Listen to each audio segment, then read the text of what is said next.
And now something completely different. Good afternoon. I'm speaking to you live just outside I like to think balding is just God's way of saying, now let's see you get laid. Is it true that if you don't use it, you lose it? What I'd really like to do is put the greatness of this man in perspective. The hair loss community has a lot to be thankful for, having you as a spokesperson. You mean you just call this guy up? About life and about reality. And now, America's #1 reality radio show for men. Live from Los Angeles, it's Spencer Kobren's The Bald Truth. Hey guys, welcome to the show. 888-659-3727 is a toll-free number. Thank you so much for hanging out and waiting for us to start at our 2-ish on the West Coast time, 5-ish on the East Coast, and I guess that's 10-ish Greenwich Mean Time. 9-ish. 9-ish Greenwich Mean Time. Yeah. Welcome to the show, guys. If you are new to the broadcast, this is The Bald Truth. Phone number live, 888-659-3727. Joe Tillman live in Vancouver, British Columbia. I'm Spencer Kobren live from Los Angeles, and we are the guys who do the hair loss show. Not the hair loss show from Australia, but the Bald Truth hair loss show. From the original hair loss show. The original hair loss show. Yeah. Those who but are they can new, be a hair loss show too. Absolutely. It is a hair loss show. Those who are new to the broadcast, I am the founder of the American Hair Loss Association, author of The Bald Truth and The Truth About Women's Hair Loss. I am also the founder of the International Alliance of Hair Restoration Surgeons and some other stuff. This is all we do.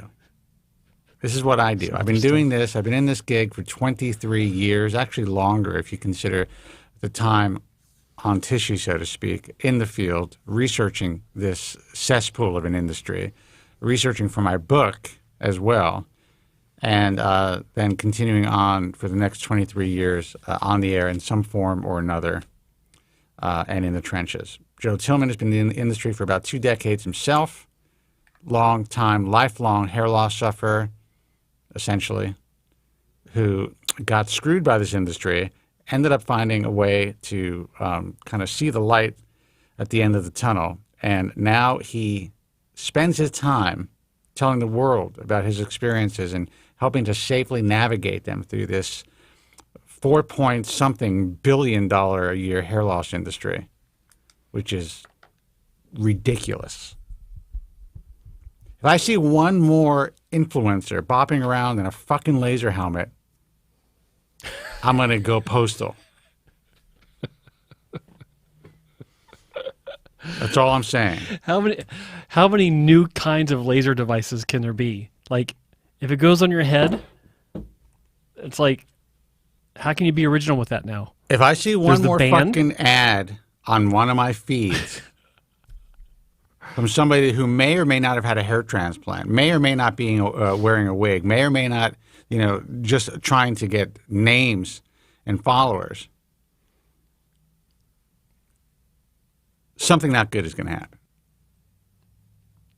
Something not good. That's all I'm saying.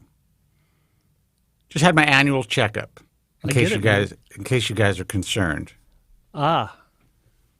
And that's why he's cranky.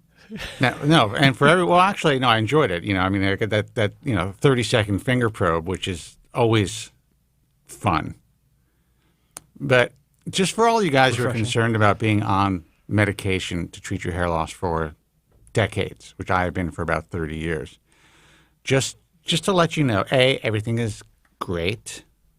I mean, from what they can tell. I didn't have like a full body scan, but who the hell knows, But as far as my blood work is concerned, my PSA was like a 1. So even if you double that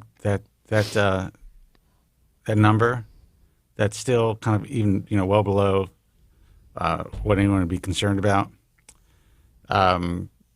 Vitamin D levels were like 64, and that's just from like natural sunlight. Cholesterol, all that stuff, all within healthy, young, normal ranges. And for everyone who's concerned about eating meat, I eat grass-fed beef. There are days when I eat 2 steaks a day.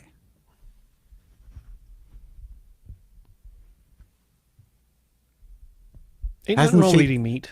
What'd you say? Ain't nothing wrong with eating meat.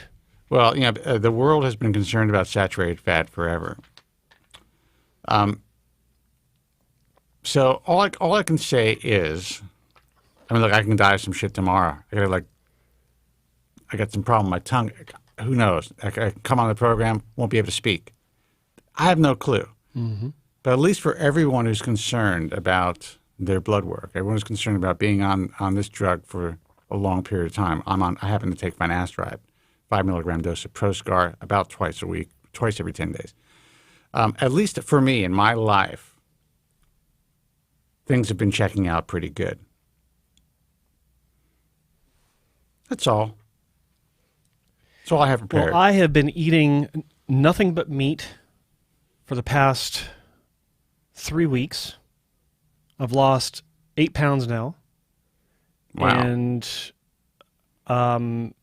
there's the odd time that my wife will insist, only because she keeps not insisting, but teasing me and then like sticking it in my face like something that's not meat. Like last night we were watching TV and she's on this nutrition kick too, but she made these garlic butter breadsticks out of the last piece of bread that we had left. How dare she? She wanted a little snack.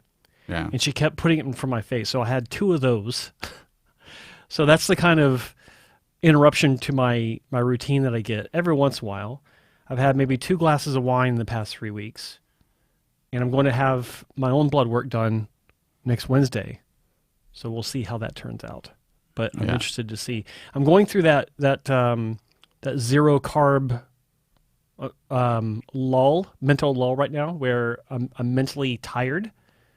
It's like you crash. It's like your body's used to carbs or whatever, and I'm almost 100% without carbs, and so my brain is getting that slow state. I'm fighting through that, but I know from previous experience that in about another 4 or 5 days, my energy level should be through the roof. I don't do any of that shit. Stay that way. I do, just because I'm bored. I believe in it. To do. Lockdown's still going on. I believe it works for people. My thing is, and guys, we'll take your calls in a second. My thing is, I eat meat. I try to keep it grass-fed, unless of course I go out to a restaurant, and I'm not going to freak out. And I don't go to restaurants that often now. I went out once in the last year. And I have no problem with a little sugar. I have no problem with carbs, good carbs, low glycemic index carbs. Essentially, if anyone read my book out there who's watching the program, 20 some odd years ago, I wrote about something that was pretty popular back in the day called the zone diet, which is essentially a sugar balancing diet, which is kind of what the world, it was that and Atkins, kind of like gleaned off of as far as getting involved in either low glycemic index diets or when people started to do keto and all that stuff. This was kind of the OG thing. And I had Barry Sears write a couple of pages for the book. He was pretty confident that sticking on that type of a diet would help slow the hair loss process. And I found that it did over the years, but I've been in and out of that diet forever. But I do know that when I'm a little bit more strict, when I'm eating high-quality protein, high-quality carbs, keep my simple sugars down to a minimum, maybe after a workout, or, I had candy last night. What am I going to do? It happens. But I definitely noticed a difference. So since this is the hair loss show, besides general health and talking about the fact that, I've been on medication for 30 years and my blood work seems to be pretty good, especially for someone of my advanced years, I got to tell you, I think diet plays a tremendous role also in the potential adverse side effects of using any medication and its efficacy. And I think doctors should sit their patients down and talk to them about what they're putting into their bodies even before they decide to prescribe a medication. Yep. That's my 2 cents. Phone number is 888-659-3727. Hey, you're on the air. Who's this and where are you calling from? Hey, how you doing? It's Mike from New York. How you guys doing? Mike, man, how are you? Hey, Mike. Not too bad. Not too bad. Sorry, I'm just putting my head and yeah, it's good to talk to you guys. Dude, you gotta be prepared for the show. Yeah, I'm ready. I'm ready. I'm ready to go. I'm ready to go. Yeah, I'm a long time listener. I first listened to you. I'm trying to think now. I think it's back on the WLIR DRE days. Jesus. Yeah, that's how long I've been listening to you. Back then I was on NEW and LIR at the same time. Yeah, or maybe it was NEW. I don't remember. It was either NEW or LIR. I can't remember which one. I think it's LIR. Yeah. I think that's where I think it was. Wow, those were good days, man. But yeah, the days of terrestrial radio. Yeah. And this phone call is actually, I can't tell you, it's been several months in the making because I finally was able to figure out what time you guys are actually on because the website still says Tuesdays. Does it really? And yeah, and I'm calling Tuesdays and I'm like, oh, this must be the week they're off. Oh, this must be the week they're off. And then on the following week I would forget and then I would call again. Winston, yo. Jesus. So you're the guy that leaves a comment on the video. Is this live? No, I don't comment on the video. And then I figure I looked at the date and I'm like, oh, you guys are on Fridays now. And then I tried calling you guys Friday at 8:00 Eastern time, and I was like, all right, well, I got you guys. I think I called it like 10 to 8, and then you guys ended the show at 8:00. I'm like, what the hell's going on here? And then finally I figured it out. Well, here, I guess this is the positive thing. If I was selling anything, I would make sure that everything was accurate on the website. So, exactly. Yeah. So, but thanks for the heads up, though. No problem. And also a refresher. I have called a couple times in the past. It's been a while, but I was the one who, if you can remember, of the thousands of calls that you get, where I had I was on Propecia for a very long time, and then when my wife wanted to have our children, I was kind of debating whether I was gonna get off or stay on and so forth. And I ended up getting off. We had 2 kids, and then I got back on after our second kid. And so how, just as a refresher. And how did you do? I did okay. I mean, I did fine. So I was off for about a 5-year period as when I got off the medication. And my for those people who are worried, or my case was, fortunately or unfortunately, my wife got pregnant within the first or second shot with both kids. So that's well, I think I don't know if it's unfortunate. It seems like it would be fortunate if you want kids.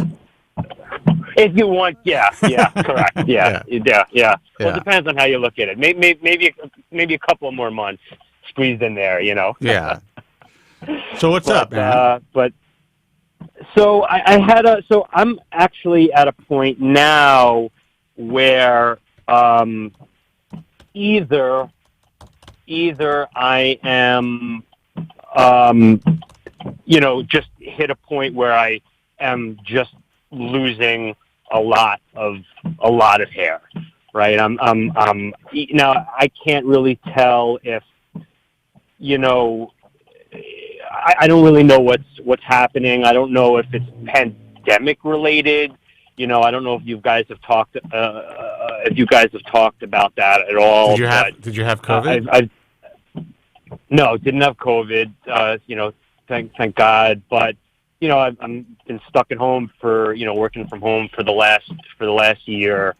But there's definitely been, I think, a change in my hair. Not to say that it wasn't changing prior to that, but there's been a change. So now I'm really thinking a lot about the hair transplant route. And I listen to you guys talk on the shows. I don't catch it every week, but I'm trying to figure out. Like, I'm a little confused by it because I know there's so many horror stories, but I guess my first question would be, when let's say we go off your, we use someone that's on your list, right? I mean, can it still be a horror story? Yes. Yes. What I always found interesting about the people's perception of the IHRS, it has been so bastardized and distorted by other people in the industry. There are those in the industry that claim to have, vet their physicians and have lists, in quotes, and I even hate the term list, but have lists of doctors, of recommended doctors, and their promotion and claim, they're not that they're making claims, but it appears like if they're part of this website, for instance, that nothing could happen. That everything's going to be all hunky-dory. Now, yes, physicians and clinics have to be vetted before they become members of the International Alliance of Hair Restoration Surgeons. We have had close to 2,000, actually maybe more now, Joe, I have to look, 2,000 applicants in 20 years since since I founded the organization. I think at most we've taken maybe 72, and we've lost a few. A couple died, retired. One or two dropped out because of either politics or, they didn't have the money. They were concerned about leads and stuff like that, which isn't something we don't do. But our message is always, no matter how great that physician is, no matter what their track record, even if they're doing everything right, something bad could happen. It's cosmetic surgery. And that is a message that most people aren't comfortable with when they're trying to sell surgery, like a website, for instance. So to answer your question, that was a long way to answer it. Yes, anything can happen. Do you have a better chance of having a good outcome if you start your research through the IHRS? Absolutely. I believe 100%. And you're talking, you have some of the best doctors in the world who have been accepted into the organization. That's just the reality. They do the most work. They have the most cases under their belts. They have the most time on tissue. Even our associate members have more time on tissue than most guys you're going to see advertising out there. And we only have a handful of associate members. So, that's what I created 20 years ago. And it's just been like all of a sudden, as it's almost like the telephone game.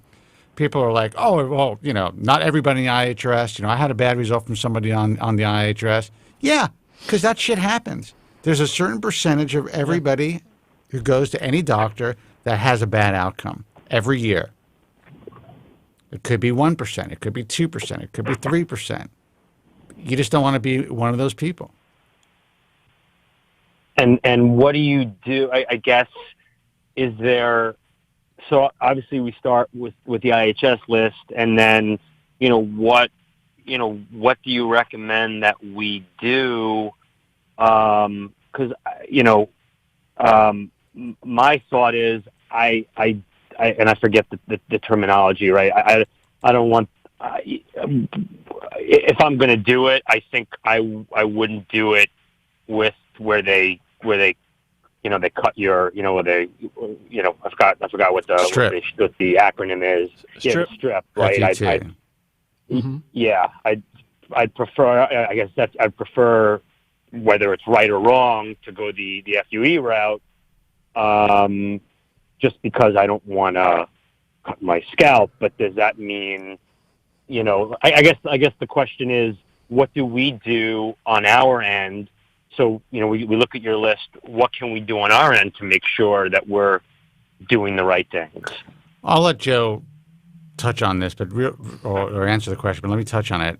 First of all, the thing is, you've been listening to the show for a long time, so you have to recognize whether or not you're a candidate, and you have to ask the physician the right questions. You've been on Proscar or Propecia for a long time. Are you going to continue taking the medication? There are questions that should be asked to you. That how long have you been progressing again? Would you be willing to titrate your medication maybe even before the surgery to see if you could maybe regain some of your loss and maintain what you have? The key is you want to be, before you even think about surgery, you want to be in the best possible position to have surgery. And that means if you... I'm sorry, what did you say about the medication? I missed that part. I didn't understand what you meant.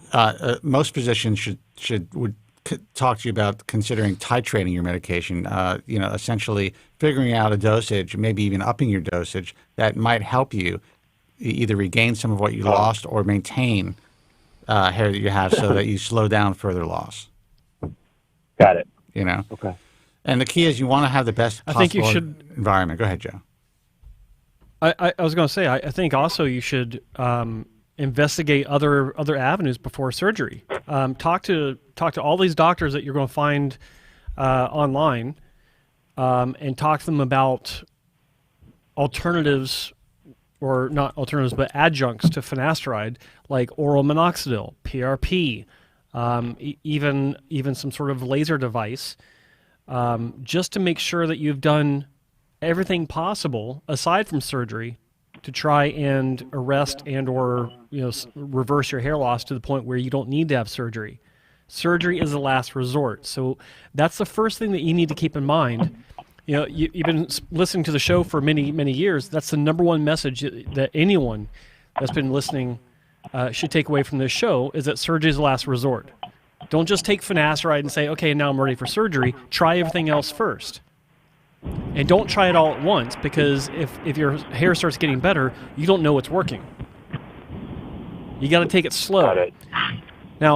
Now moving forward, assuming that you have tried everything else out there and you've given it enough time to do what it's going to do, then to answer your question about how do you mitigate the chances of having a bad outcome, it is asking questions. It is having multiple consultations with as many doctors as you can fit into your time frame that you want to deal with this.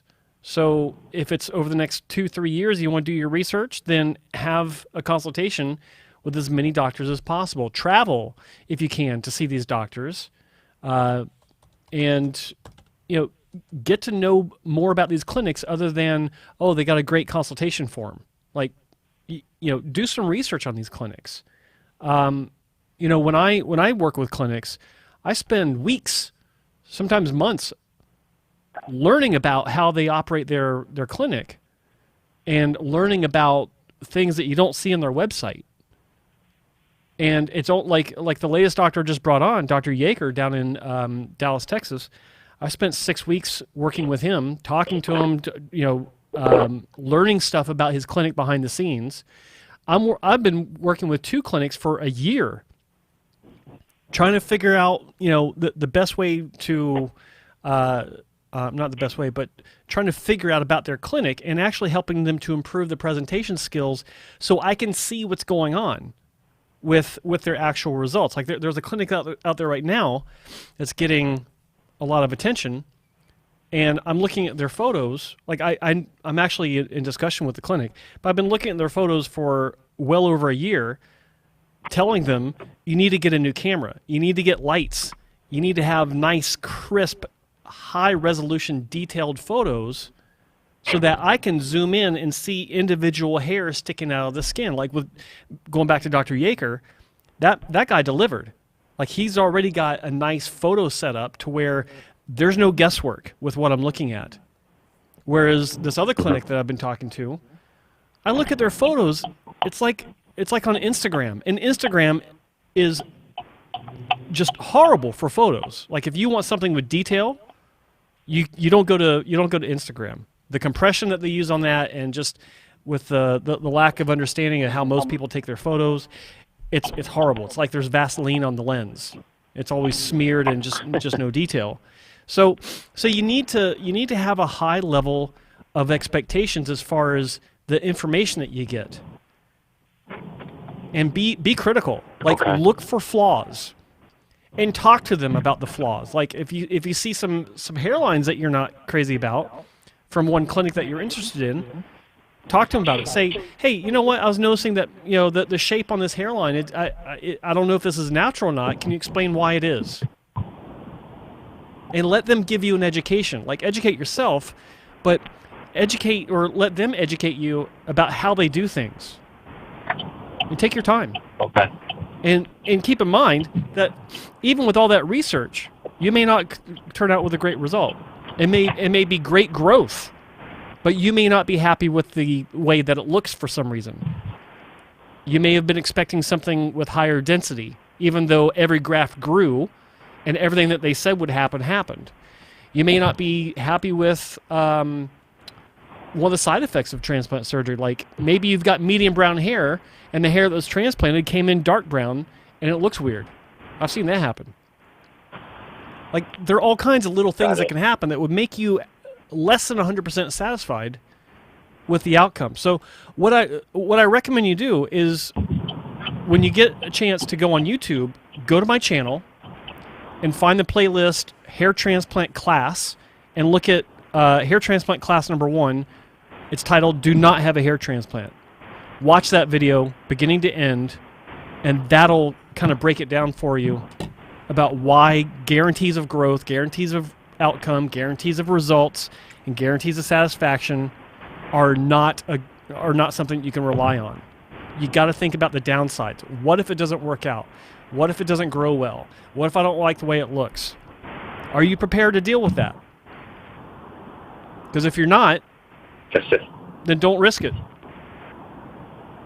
Just don't risk it. So if you are, based on your research, then you'll know that maybe it's not going to be the best thing in the end. So can I ask what you guys mentioned before, right? What other types of, right? So I've been on Propecia, right? I know how that my body has dealt with that. I didn't realize outside of Minoxidil, like you had mentioned, like something to put on your head as a potential treatment. I didn't think those things were viable options to look at to help regrow your hair. Is there something specific that you were referring to? With regard, what did I say earlier? Are you talking about when I was talking about Minoxidil, or you were talking about other try all other options, right? So, right, I know the Propecia, and and then you mentioned things about like trying something that you could put on your head, I guess a laser thing. I didn't think those things were viable options. I didn't think so either for the longest time, and then over time, the evidence has come out. Like, there have been some legit studies out there that do show an increase in hair counts on some patients. It's not universal, but neither is Propecia. Propecia doesn't work for everyone. In fact, some people complain about not just it not working, but having adverse side effects. So it goes to the other end of the spectrum. So same thing with anything else out there. There's no guarantees with Propecia. There's no guarantees with Minoxidil. There's no guarantees with surgery. There's no guarantees with laser. But there is some efficacy potential. I've seen it with my own eyes. Like, I've seen some cases in person. I'm not just talking photos, but in person, where there was an improvement with a laser cap of some sort, or a laser device that's on their head, or a laser comb, or whatever.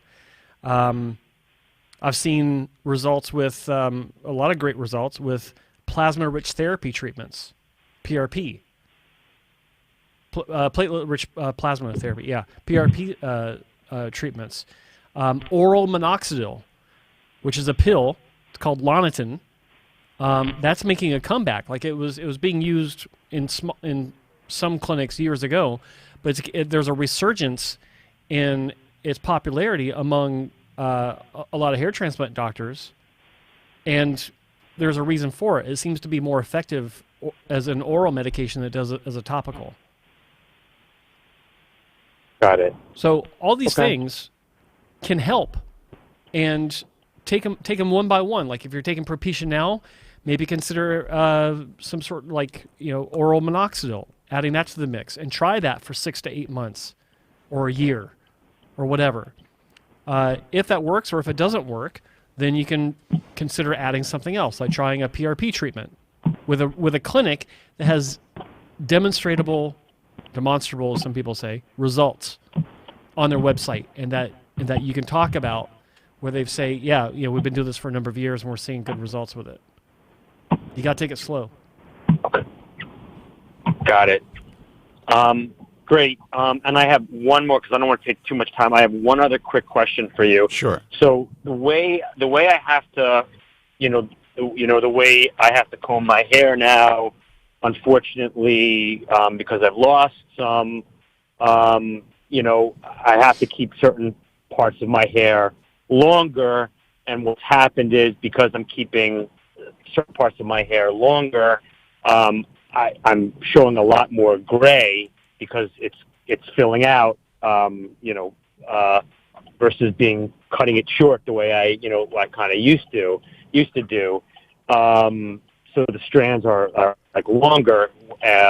So does hair, like dyeing your hair like at a professional place, can that be cause damage and more hair loss?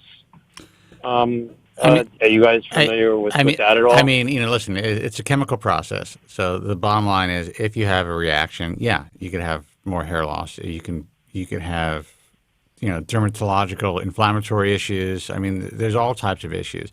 Most people don't have significant issues with hair dye, but some people do.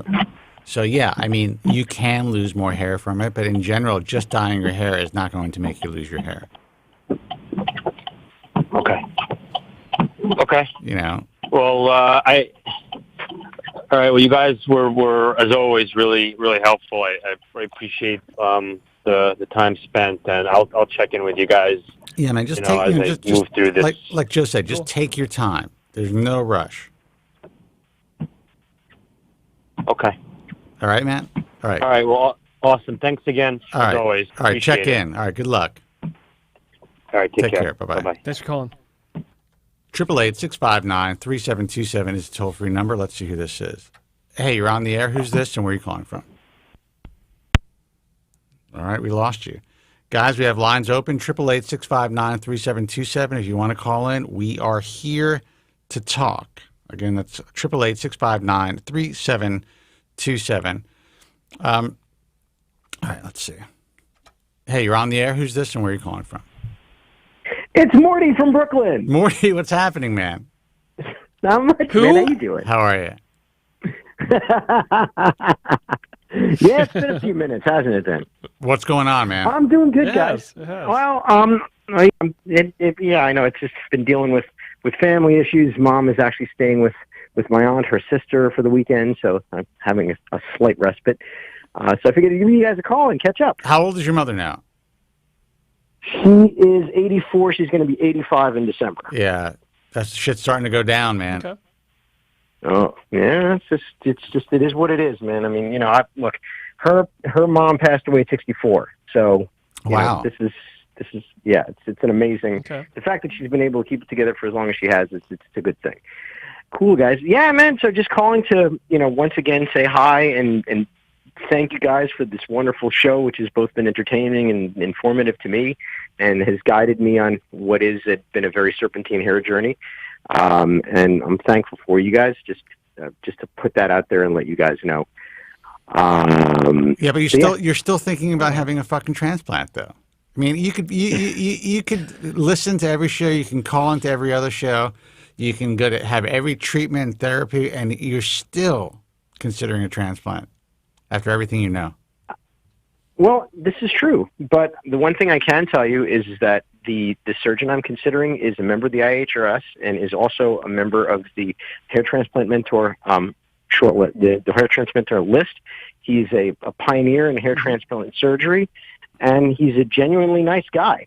So I'm comfortable with all of those things. I am aware of the risks, and me and Dr. Cole, who is going to be my doctor, have basically been above board on all things, including the hair cocktail, which I did have, and which didn't really yield much. Right. We've been basically upfront and on board with all these things, and the key here is to basically make sure, for me anyways, is to maintain a stoic sense of acceptance and to weigh the risks and the rewards. I mean, I'm not somebody who shies away from risk. I was a member of the clinical trial for the AstraZeneca vaccine.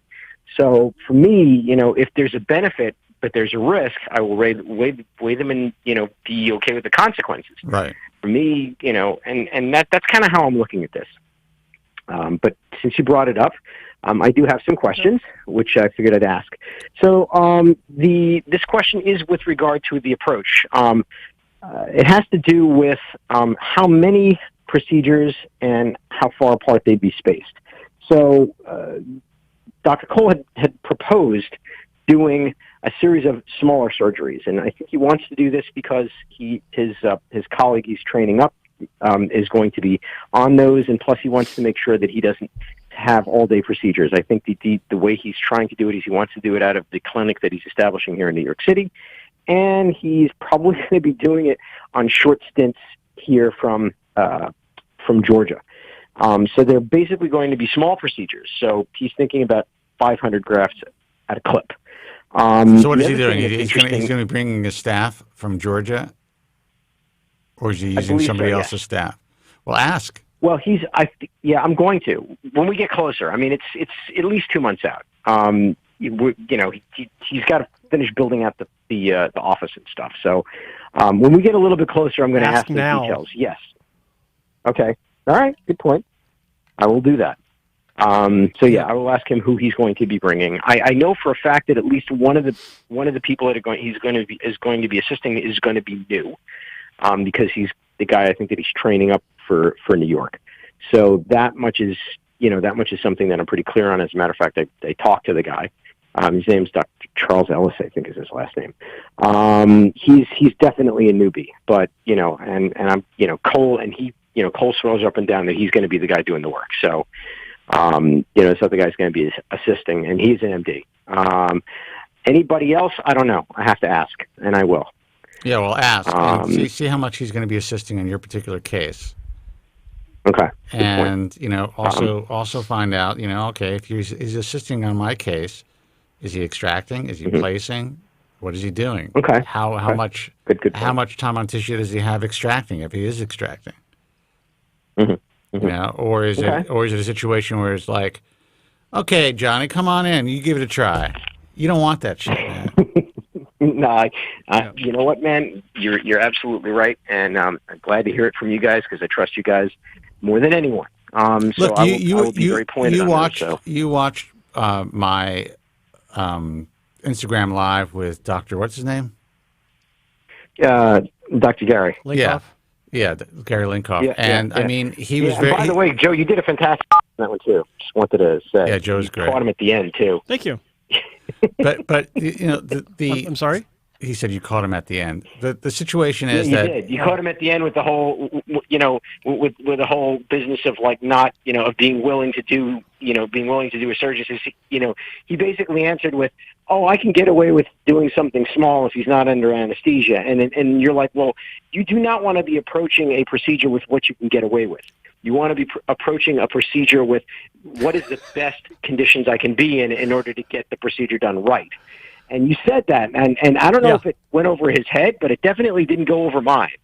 So, that's the message. It's like, yeah, there's a million ways you can do something, but you want to make sure that if your doctor is doing something to you, that he is in the best of all possible conditions when he does it, and that the environment's in the best of all possible conditions, that the fucking moon and the stars are right, whatever it is that you need to do. So well, and that was actually great when I saw that, and I laughed to myself. But to my point, he was very candid, very honest about his training, and he said during our interview that there were times when the person who was training him would be like, "Okay, now it's your turn. Here's some Take a shot. Let's see what you can do. You got to move faster. You got to do this. Yeah. You don't want to be that guy, man. You do not want to be that guy. true. Even if Dr. Gary has the best hands, he's got surgical training, that's great. It's still a new procedure to someone who's just coming in. Yeah, absolutely, sure. Yeah.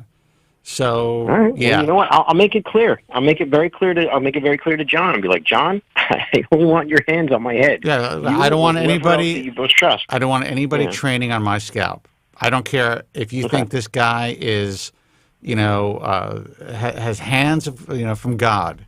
That this guy has, incredible natural skill set. You want to make sure the person who touches you has enough experience. Good point. All right. Well, thank you, guys. That's all I got, man. Absolutely. And that's great advice. And I already know the rest of it, which is I shouldn't even be doing this, but that's a whole different story. Look, you may end up with a fine result. You may end up happier, or you just may end up looking very similar with some extra, extra scarring on your head. Yeah. Well, the way I consider my job to be done. Like you and I have discussed this at length multiple times. Yes. You've been a great student. I have to say, you've been a very wonderful student. You've learned a lot, but my job is done. You know enough now to where you can go ahead, and I will feel more confident knowing that you're not expecting perfection. You're not expecting. You're not demanding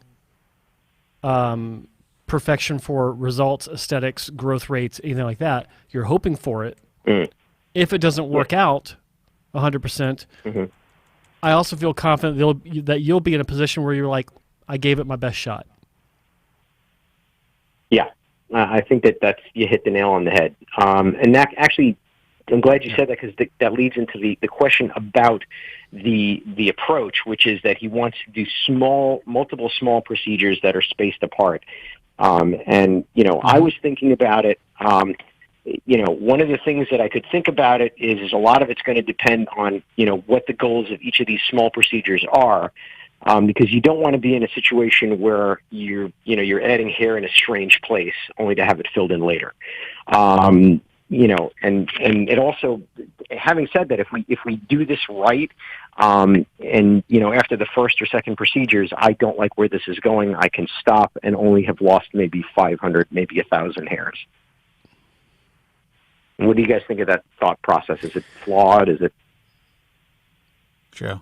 I don't think it's flawed. I just think that first off, I think you need to adjust your thinking, because if you go through say 1 or 2 procedures and let's say it's 500 to 1,000 grafts. Yeah. I question the idea of saying I've only wasted X number of hairs if you've decided that it's not for you. I think it's more of a position that you should take where it's like, okay, it's not for me, and it's not about. I'm trying to figure out how I can describe this. So it's not about what you've wasted as far as the hair, because you're not going to be going for that again, regardless. So it's not a matter of wasted hair in the donor area, because the aesthetics of that doesn't matter.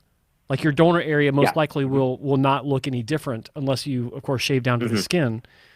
But I think that, I don't know if I described that properly, but to your question about the timing, it depends on, like you said, the approach that you're taking. So with your degree of hair loss, I would imagine that you and Dr. Cole would talk about building the front first, but how many grafts are we talking? Are we talking 400, 500? And what will that do for you? I think it's pretty obvious. It won't do much of anything. So, well, and that's, like I said before, hang on a second. So let me, go ahead. Well, I mean, consider the degree of loss you have. And then let's say 750 grafts. What will that do? Will that design a hairline and then temples to come down into onto the sides to meet your temple points? And if so, how far back will the distribution go? So if you're going to do piecemeal 750 grafts, what can you expect from that? You can expect an outline of a here's hairline. my expectation. Yeah. Here's my expectation. And that's Joe. about it. So my expectation. Yeah. Okay. My expectation is do no harm. In other words, I don't like. I to be honest with you, for the first couple, I wouldn't even want to get anywhere near the hairline in the very, very beginning, because, you know, I don't know how I'm going to scar. You know, I don't know how I'm going to, you know, whether there's going to be complications, whether there's going to be, you know, nerve damage, any of the things that you talk about in your video. That's kind of what I'm concerned with, you know, doing the surgery, because this will be the first time that I'm under the knife. And, you know, we're going to discover things, right? So the last thing I want to do is to start by, you know, doing the fence line and then going back. I would almost want to do the opposite. You know, add hairs to an area where if it's not, you know, if it's horrendous, it's not something that everybody's going to be looking at all the time.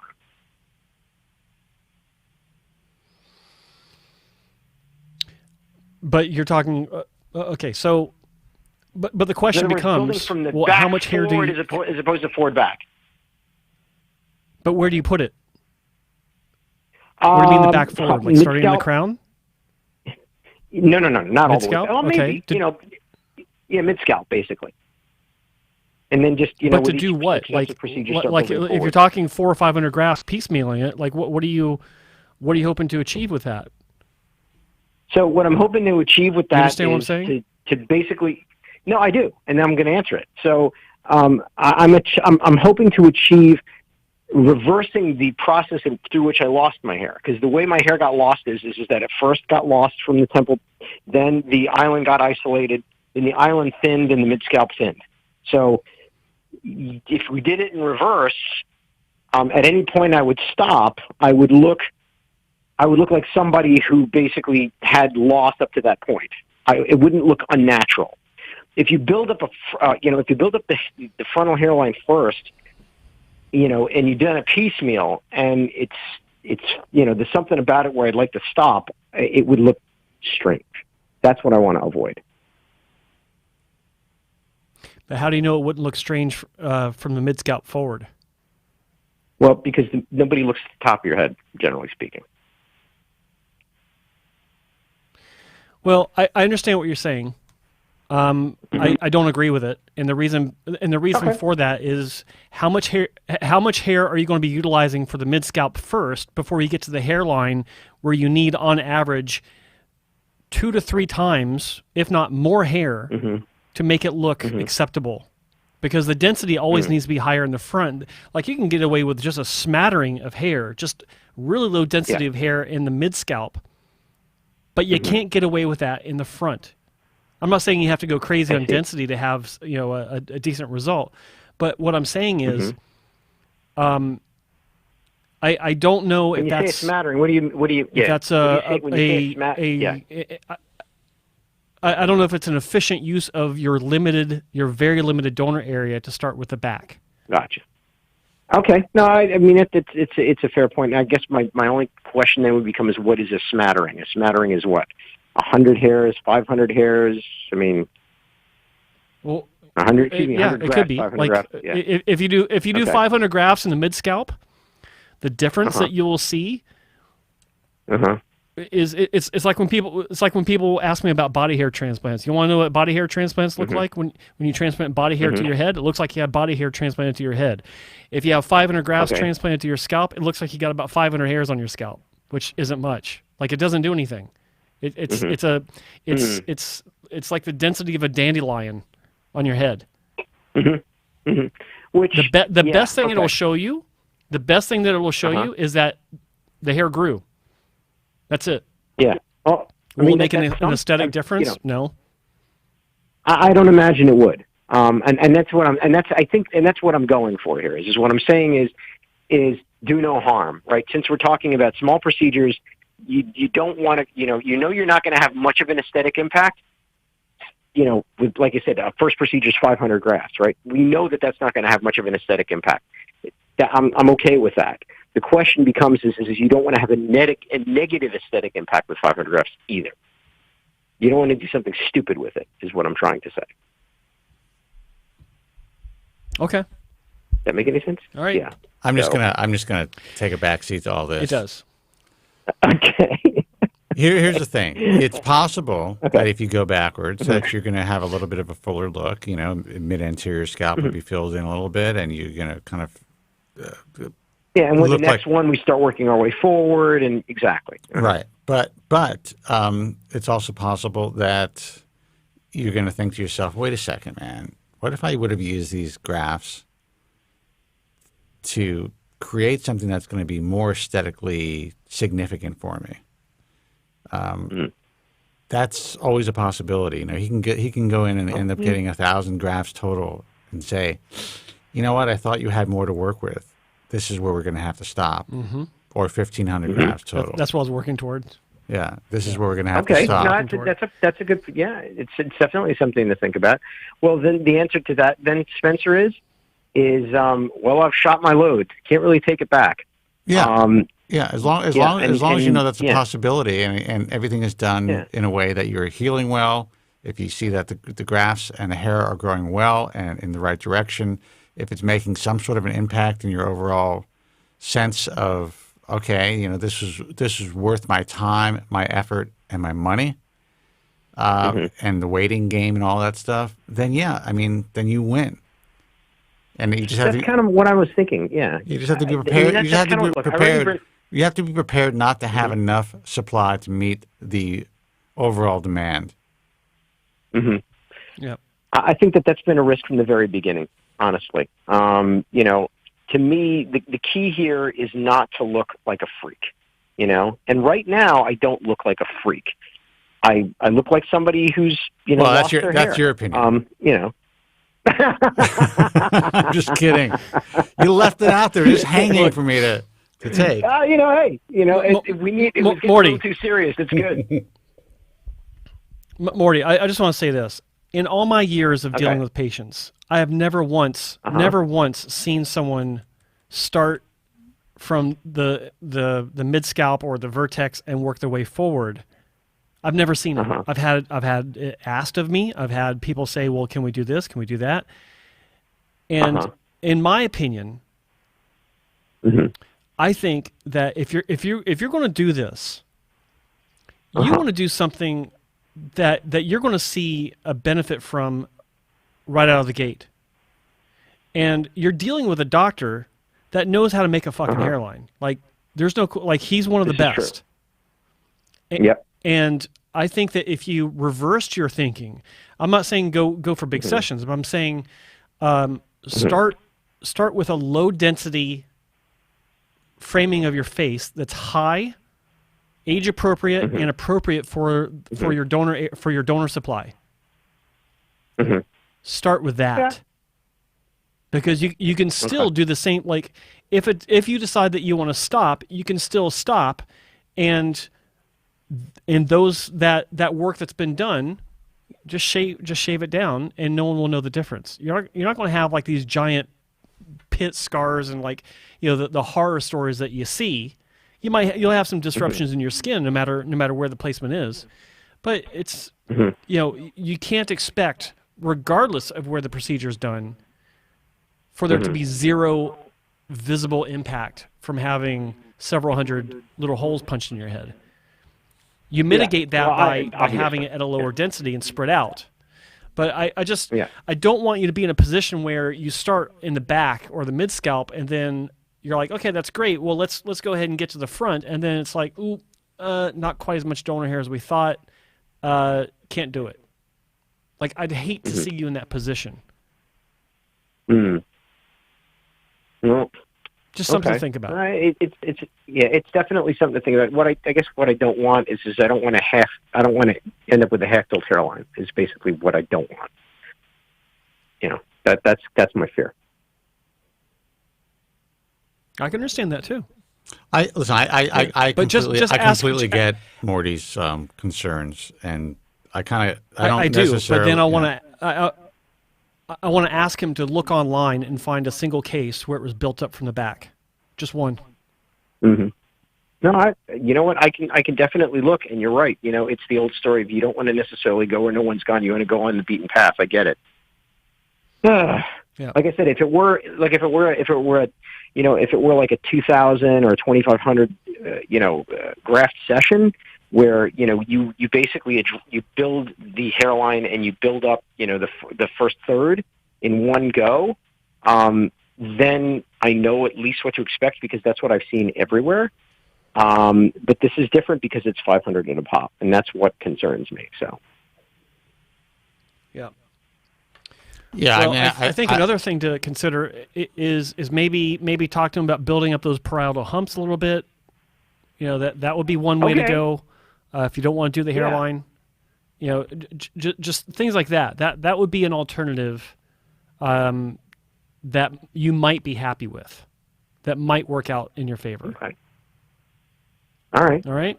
Yeah, that's I think that makes, to me, building up the parietal humps kind of falls into line with what I was thinking anyway. Because again, you're not talking about the hairline. So, all right, guys. All right, man. Good luck again for. I'll keep you posted. Don't get Joe upset. It's not going to happen for a little while yet. So.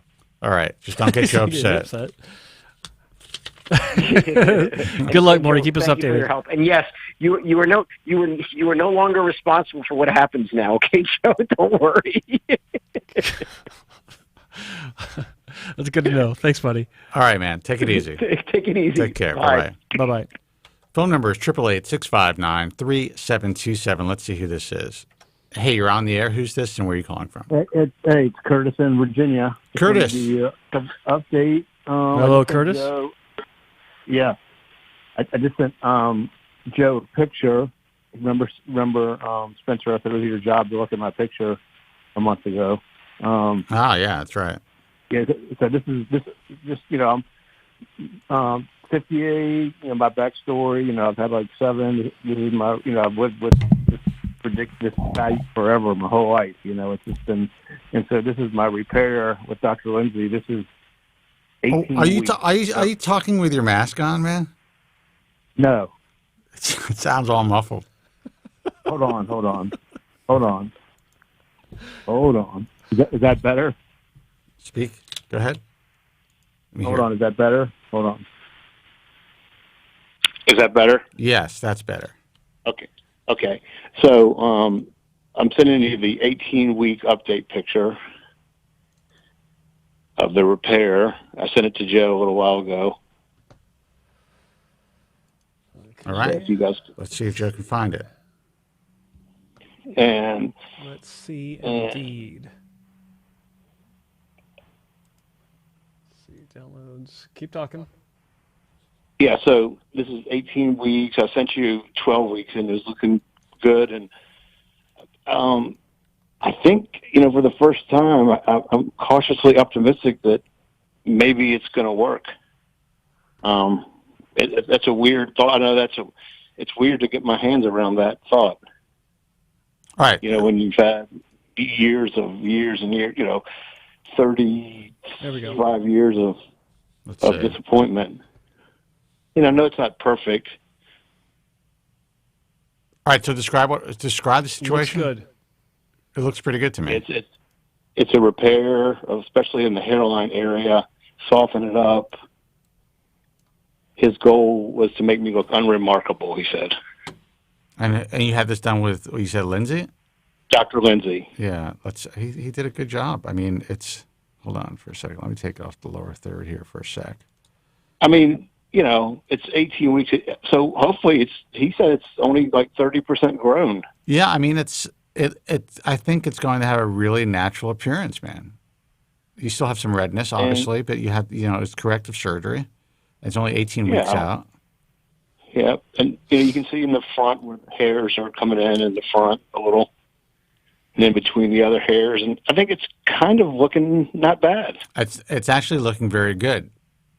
I mean, that's with mousse in it, and wet a little bit, but the thing is, I wanted to ask you guys about is it's weird, Joe, and it's I guess more for you since you've had the hair transplant. It looks different. There is, and I guess Spencer, but there is a body dysmorphic thing that builds up after 35 years. Of course. There's I mean, so I see it, and in some mirrors it looks great. Then I'll see it in a different light, and it's like, oh my God, it's awful. Have you ever experienced that? Every time I walk past a mirror. Yes. Yes. You know. Yeah, I mean, so like you'll have one at home where you think it looks really good, and then you'll be out somewhere and you'll go into a restroom and you go, "What the hell? What is that?" Or you can see a picture of yourself or a video and think, "Wow, I look good," and then the next day, not so great. Same exact image. Yeah. Keep in mind though that you don't have to have a hair transplant to have bad hair days. Like you don't have to have a transplant to be, out with your friends, and you go into the men's room, and they got the really shitty lighting in every restaurant and bar on the planet that highlights the thin spots in your hair, where some guy's like, "Damn, my hair looks like hell. What's going on?" Right? And like it's not exclusive to hair transplant patients. Where how many thousands of people have we talked to on the show and off air where they're super self-conscious and they've never even had surgery. So what you just asked us, it's like, yeah, it happens all the time. It happens like my hair doesn't look perfect when I get out of bed or when I walk outside. Do you guys still have those times? I mean, obviously, your hair's at a good place and you feel good, but then you'll see it in a light, but it's not how other people see it, but you see it that way. I have that every day, man. You know what? I had a great example of that where a few months ago, I was down in my parking garage. I'm in a tower condo, so there's it's a shared parking area with the residents, and I was doing some modifications to my truck, and this neighbor that lives in the tower next to ours, she walked by and we started talking about something, and she's like, "Yeah, forgive my hat, I had a bad hair day." I was like, "Oh, I understand it." And she looks at me, she goes, "Oh, you don't have to worry about it. You got great hair." I was like, "That's nice." Yes. But then I thought to myself, but it's like, it's stunning. Yeah, but I'm thinking to myself, my hair, but my hair, like I've not washed it. I just kind of put it in place with my hands. Just kind of got some of the spikes that were like the bed head that you get. I kind of settled those down with my fingers before I went downstairs, but I didn't think my hair looked good, and I'm self-conscious about it unless I've washed it and styled it. But she was like, she didn't even bat an eye and said, "Oh, you got plenty of good-looking hair. You don't need to worry about it." Yeah, it's off the cuff, and it felt great.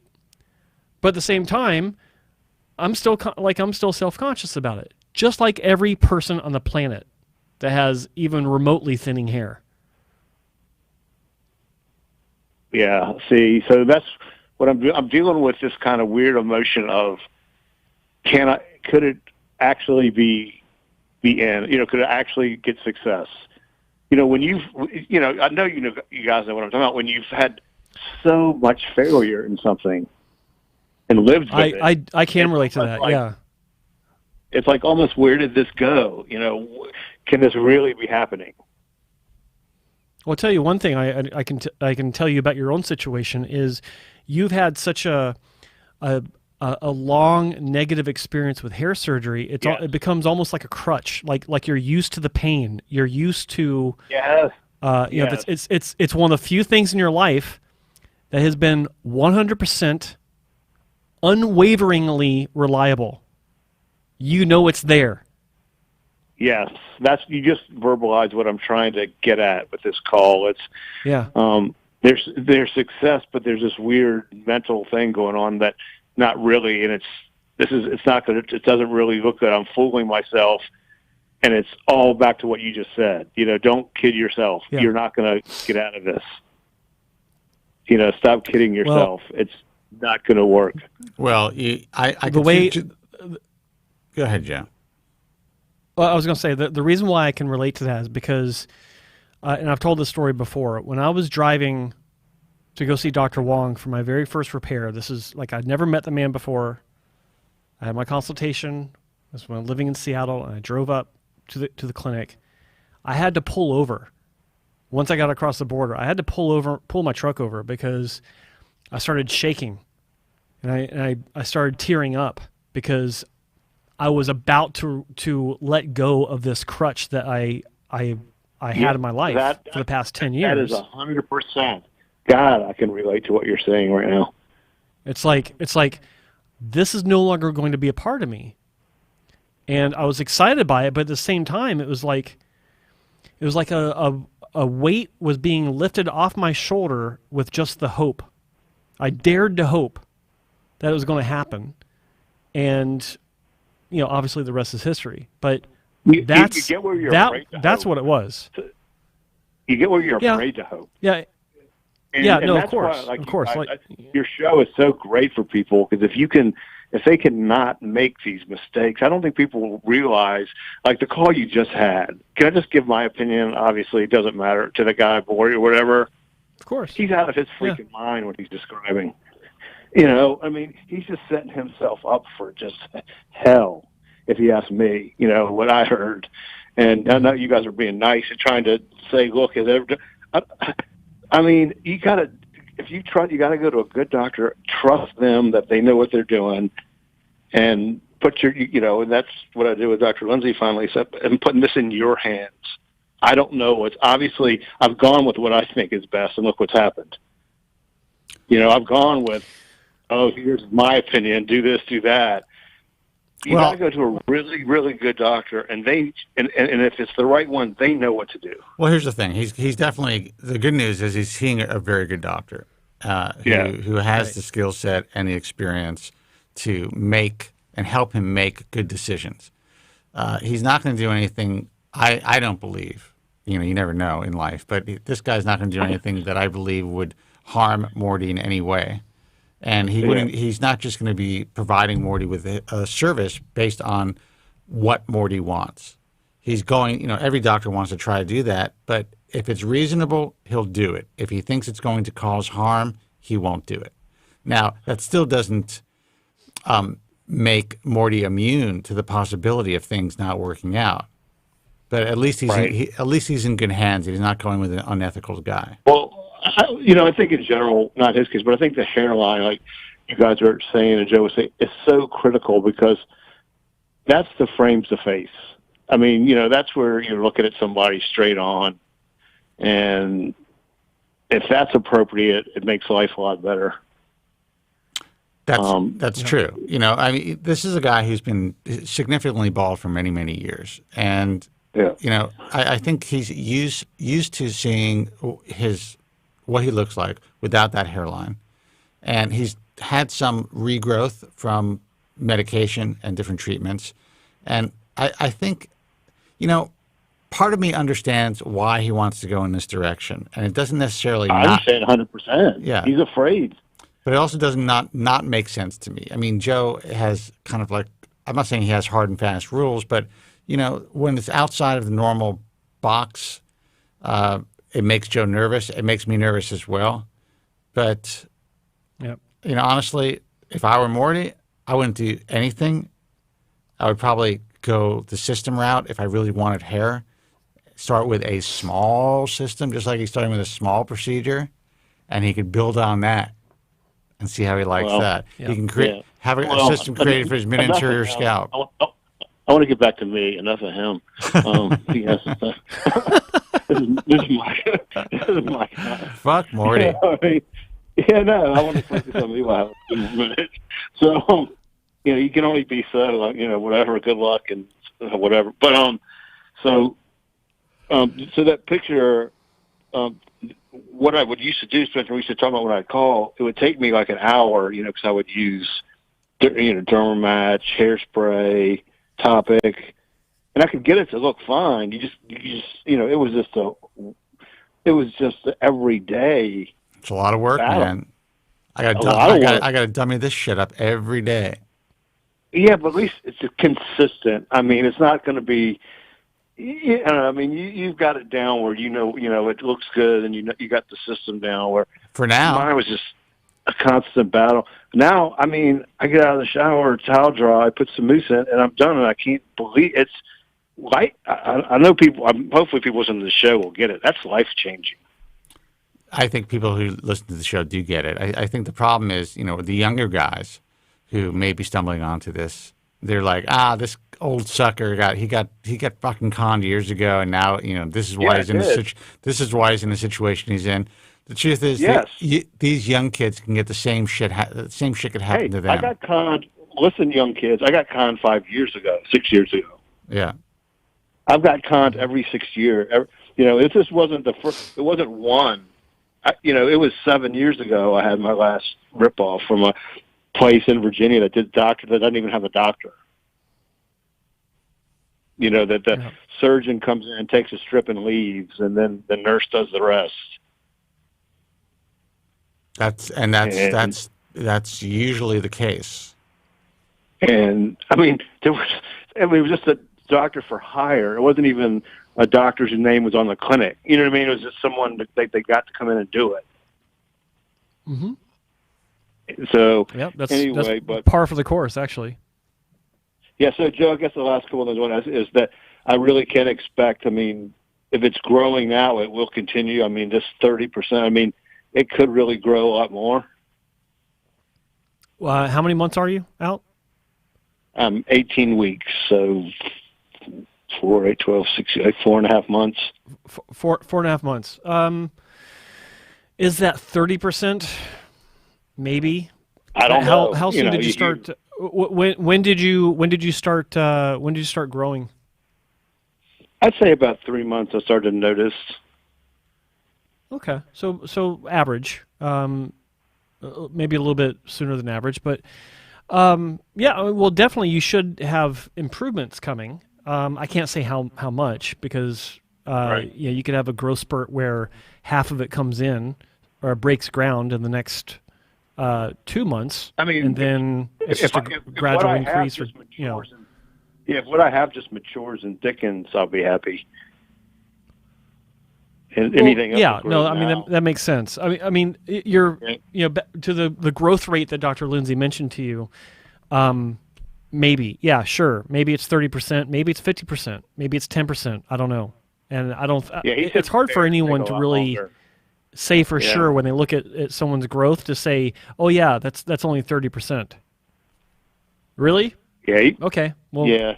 Good, but he said repairs to take longer because of the scar tissue and stuff to grow sometimes. I've never seen any sort of logic that backs that up across the board. Like I'm a repair case, and every one of my cases, like my first hair transplant with Dr. Wong, really big strip taken out, 2 scars were removed, bad work that was being kind of corrected. If I remember correctly, the growth started at 6 weeks, easily. My second surgery, it started at I think 4 weeks. So I think it's highly dependent on the person. There is no I've never seen anything that reinforces a blanket statement saying repair patients take longer to grow. Yeah. Never seen anything like that. Too. Joe, before I forget, I wanted to tell you something. The last video you put out, it was I think about Dallas, Texas, or something. You were reviewing. There was a close up of your hair that I couldn't believe how good it looked in front. It was like I freeze framed it. I was like, God damn! Excuse me, you know what I mean? It's on his refrigerator right now. It looks really good. Pissed me off. You do know I was showing patients of Dr. Yeager, not my own hair. You should did I lean into the camera? I don't remember. The camera just came close up on your hair, on your face, and then Spencer, for you, what I have for you, your nugget is. So I was talking to Dr. Lindsay, and he knows you. He said you guys met and talked and stuff, and he goes, he's got a smoking wife. Oh well, that's very nice. Very nice. Yes, I've met Spencer Kobren. He has a smoking wife. Yeah. Yeah. That's what you're going to be remembered for. You know what? It's better than nothing, man. Hey. Here lies Spencer Kobren. He had a smoking wife. Yeah. That's funny. Who wouldn't want to have that said about him? Kobren had a smoking wife. What else? Come on. There's only a few other things you want. But anyway, so I appreciate it, but that's the update. So you think, honestly, your honest view is so far so good? Yeah, my honest view is you look like you're going to be able to live your life now. Yeah, well, again, I'll keep updating you guys, but I wouldn't have gotten here without you guys. So I appreciate it. Well, listen, we appreciate you, and I'm really happy that you're moving in a positive direction in your life. Yeah. 100%. So again, thanks for doing your job and looking at the picture. So I appreciate it. All right, you got it, man. Take care. All right. Bye-bye. Doing her job. 888-659-3727. Here lies Spencer Kobren. He had a smoking wife. All my accomplishments in life. That's my greatest. It's good. Yeah. Let's see who this is. Hey, you're on the air. Who's this and where are you calling from? Hello, my name is Tony, calling from Toronto. Hey, Tony from Toronto. Hello, Tony. How you doing? First-time caller. I guess just some advice. So I'm just approaching 14 months. I had an FUE procedure done about 14 months ago, 1,500 grafts. I was approximately a Norwood 3, so it was kind of conservative. Usually, I know Joe's mentioned for Norwood 3, usually, some people go up to 2,500 to 3,000 grafts.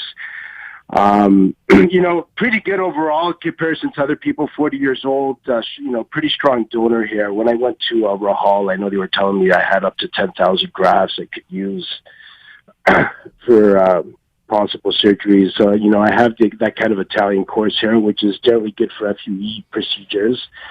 The only thing is now, on one side, it's actually come pretty good. I went pretty conservative. So actually, the recession on one side was a little bit more than the other side. On the side that it was smaller, it's actually grown in pretty good. But I've noticed now on the other side that the yield isn't that great. The density is still a little weak, but the yield isn't as good. So I'm kind of debating now at 14 months. Obviously, you guys don't have pictures whether I should maybe go.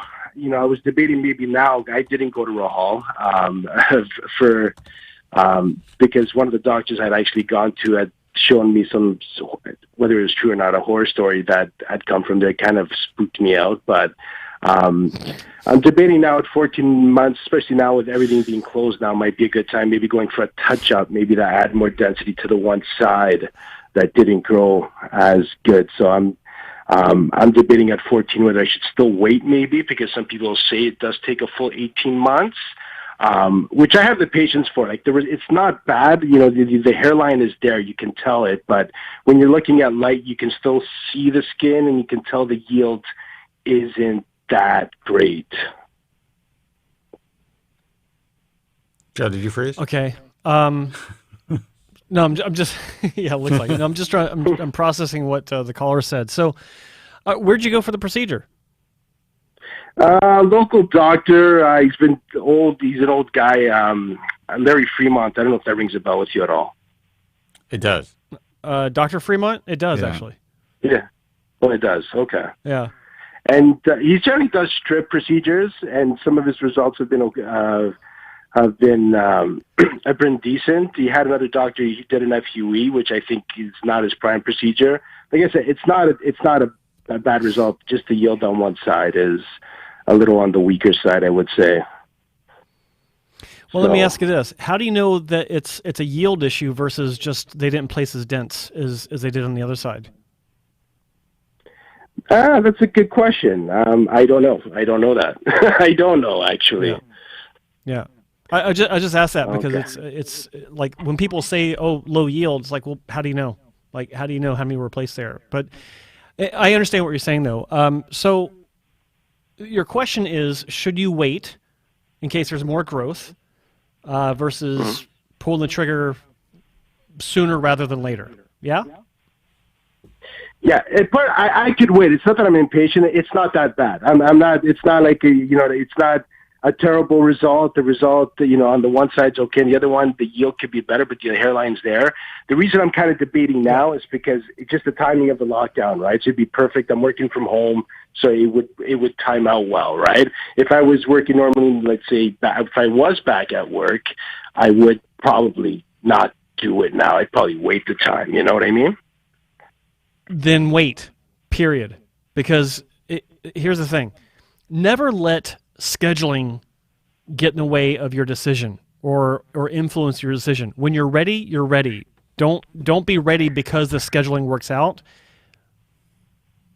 the scheduling should work out when you're ready. Yeah, I mean, if you were going to choose understand? to wait, if this complete world event didn't happen, you were going to choose to wait anyway, then you just wait. Yeah. The best time to have a transplant is when you actually need or want the transplant. That's it. Like without question. Yeah. Convenience is not.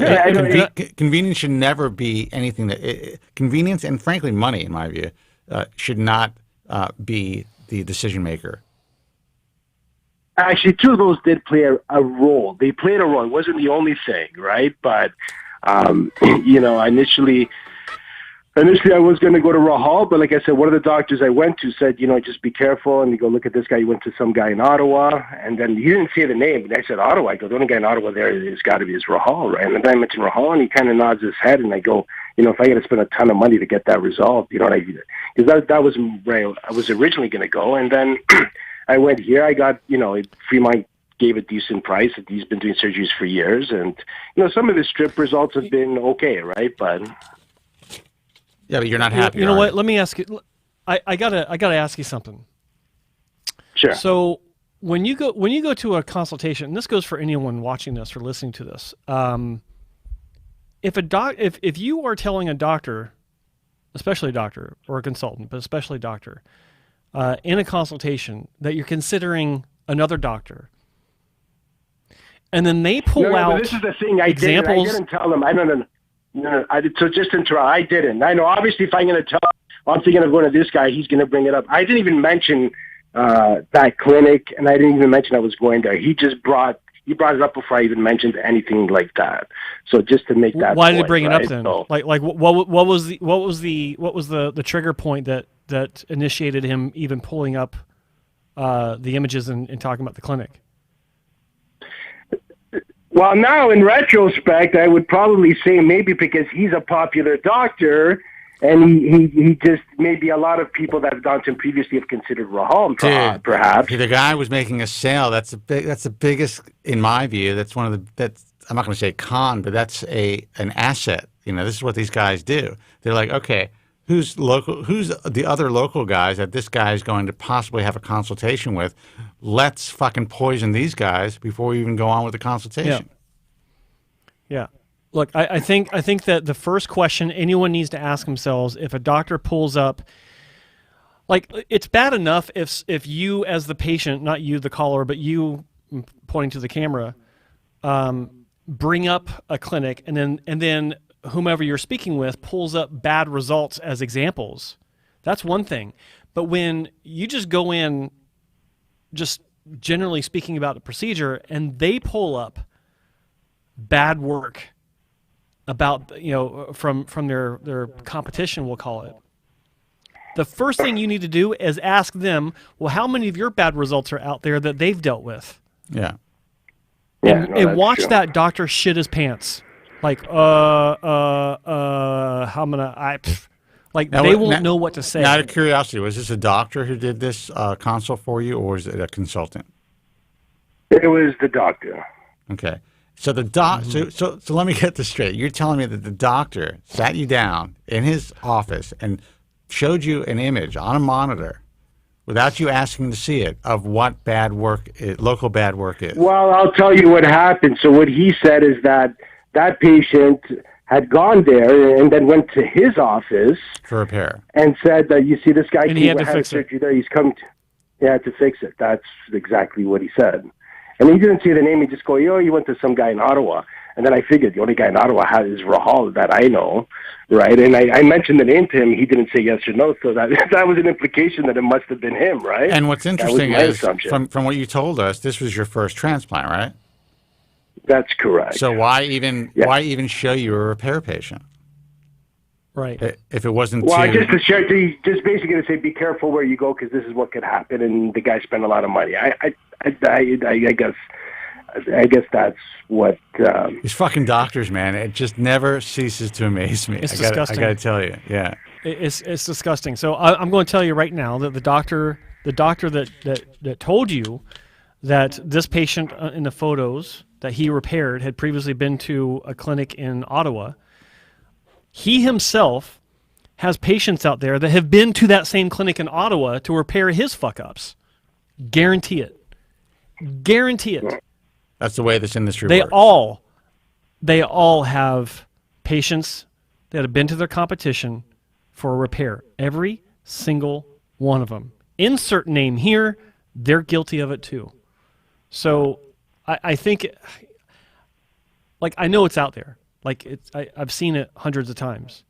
But for him to bring it up automatically is just, that's kind of, I strongly disagree with that approach and with that philosophy. I think I don't work with Dr. Rahal. I used to work in the clinic, and I know for a fact does great work. Does great work. Does he have unhappy patients? Of course he does. Just like every other clinic out there. Just like the doctor that you went to, I guarantee you, has unhappy patients. Are they all justified? It's all personal opinion. Subjective. Sometimes great results are sitting on tops of heads of patients that aren't happy with it.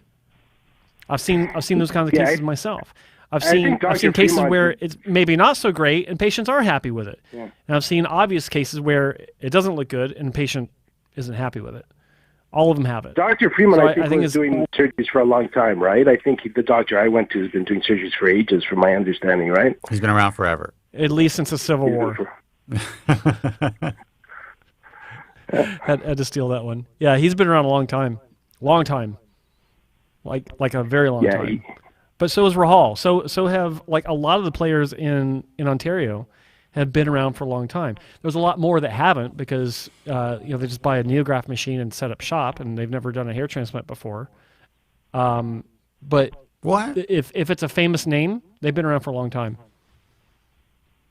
Okay, and just a general question about, I guess, with FUE, the yield rate generally might not be as high as a strip. I was actually deliberating going for a strip. The only reason I didn't, like some people don't like the scar. For me, if I had enough hair loss, I would have done the strip. The only thing is, it was 1,500 grafts. So I go, why not do the FUE? The only thing is with FUE sometimes is the yield obviously could be a little less than strip procedures, I think, generally, right?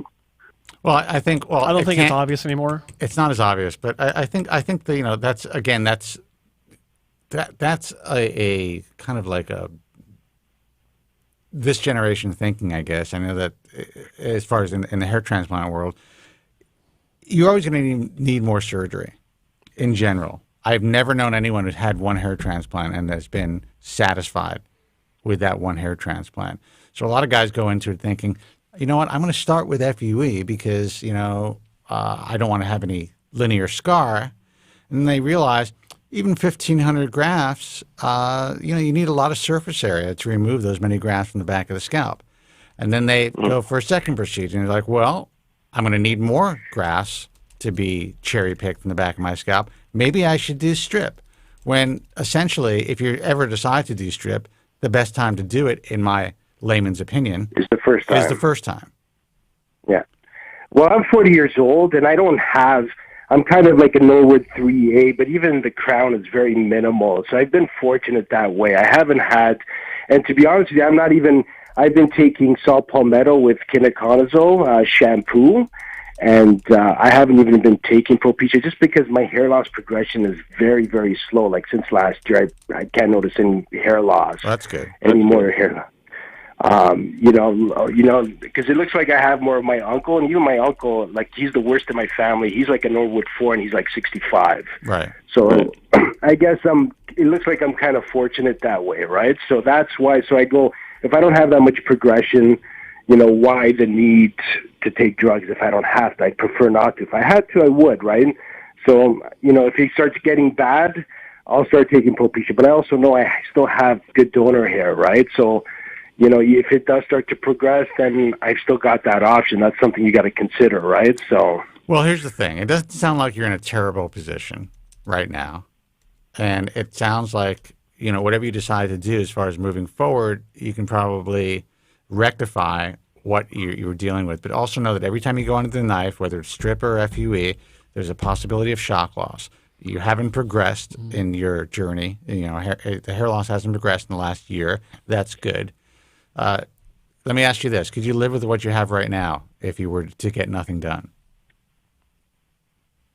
Yeah, like I'd like a little bit more density on the one side. It'd be nice, it'd be nice to have that. But yeah, I could. It's not. Yeah, I could live with it. All right, I could definitely live with if I were you, my advice is to wait, because anytime you go under the knife, there's a possibility of things going backwards. Even if the surgery is perfect, even if all the grafts grow, even if everything's working, it's a perfect storm, you could have shock loss, and you can end up trying to improve the density of one side and end up losing more hair than you actually had transplanted. That's a possibility. So if you're able to live with what you have right now, and you're relatively comfortable and you're maintaining the hair, it's not progressing, I would wait. Wait and see, man.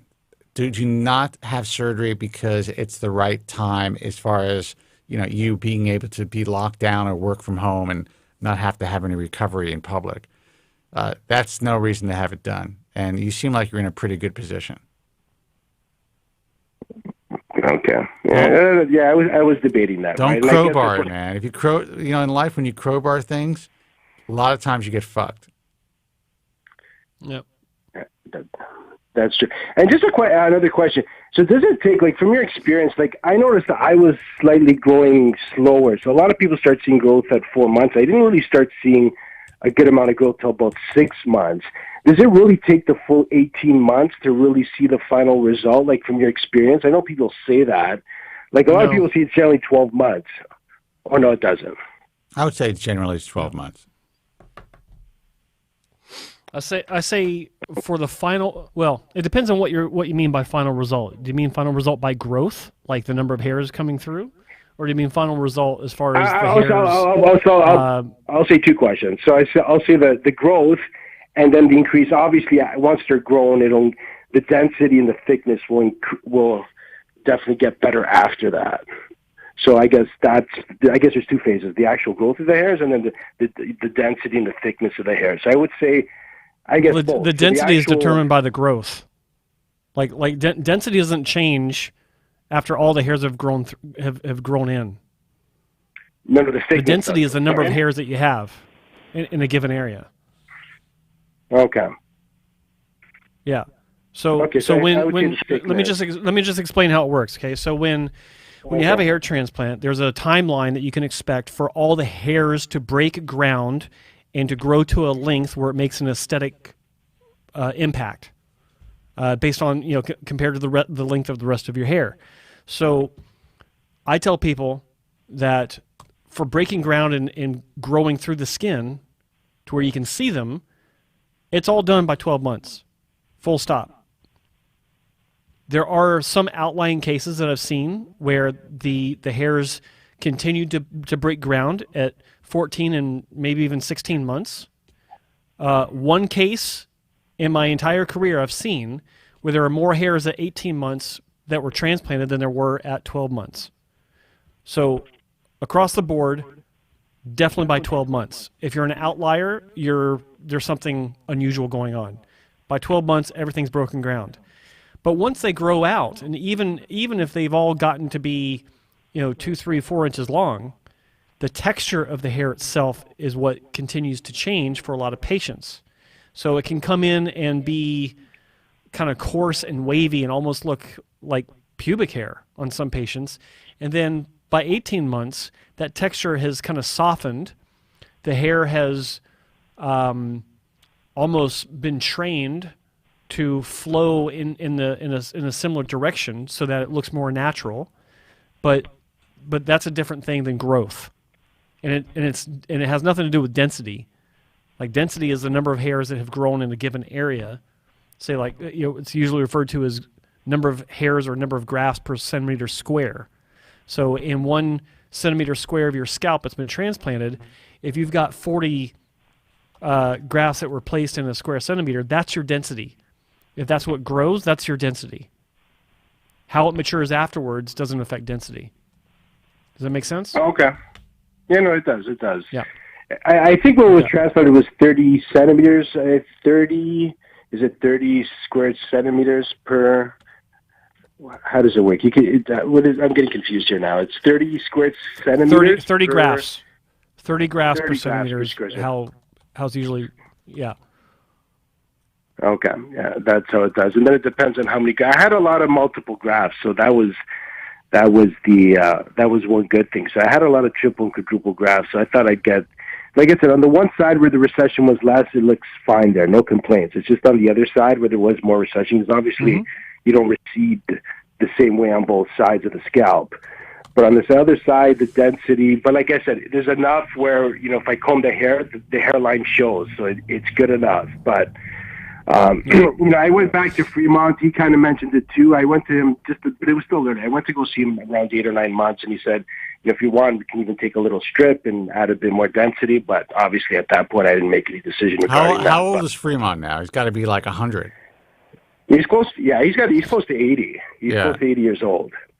Yeah, he's close to 80 now, and he works out of a small clinic actually in the north end of Toronto now. So, I had gone, and you know what, it was okay. Like I said, the procedures overall went okay, and he was fairly nice. But yeah, he's getting up there, and I said, he's obviously got the experience, but at that age, I'd say this again with any doctor, would I want them recreating my temporal points? I don't know, but that's another question. But here's a question. Here's a question to kind of throw at you here. If he's saying that it takes up to 18 months for the density to improve, why would he offer to do a strip at 9 months to add just a little density? No, he didn't say that. I'm the one that's saying the 18 months. Don't get Joe started, man. What okay. Huh? No. I was asking you. This is based on what I've seen online. I've seen online saying that it could take a full 18 months. That's what I've seen. So he didn't say that. What he said is around 17 months. He goes, if you're still not satisfied with the density, in a little while you can specify time frame. He goes, you can come back and we can add more density. We could take a little strip. I guess he mentioned strip at that point, maybe because whatever. I guess. More comfortable with that procedure, I don't know, but he just mentioned that, right? And I said, "Oh, it's okay, I'm fine for now." Did he use a machine? Did he use a machine of some sort, like a vacuum assisted machine for the FUE? Yeah, he used a Trivellini. So he had there was a dermatologist from I guess he used a Trivellini system, for the FUE. Okay, good for him. That's a good system. And was he he was doing it himself? No, he just did the incisions. Okay, so someone else was doing the excision. Someone else was actually using the Trivellini and removing the grafts from the back of your head? You got it. Yeah. Well, actually, it wasn't just a thing. So the guy that was doing it apparently was a surgeon from Iran, I guess. I don't know what his qualifications were here. He said he's done tons of surgeries in Iran. He did both strip and stuff. Yeah, surgeon in Iran and a cab driver in Toronto. Well, I guess so. Something like that. But well, the answer to your question is no. Don't have another hair transplant now. Wait till you can't wait any longer. Okay. Yeah, dude. We all want to listen. I would like to. Be 6'3". It's not going to happen. I mean, we all want a little bit more.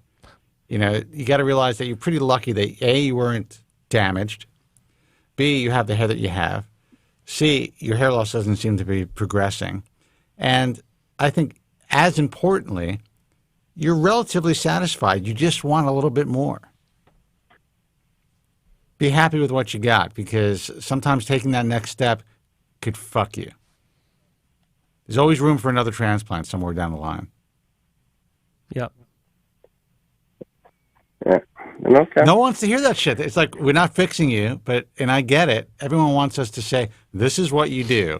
Step A, go here. Yep. Step B, do this. This will fix you, and then your life is going to be happily ever after. But look at Joe. He's had 9, man. Obviously, some of them were probably just increased density, right?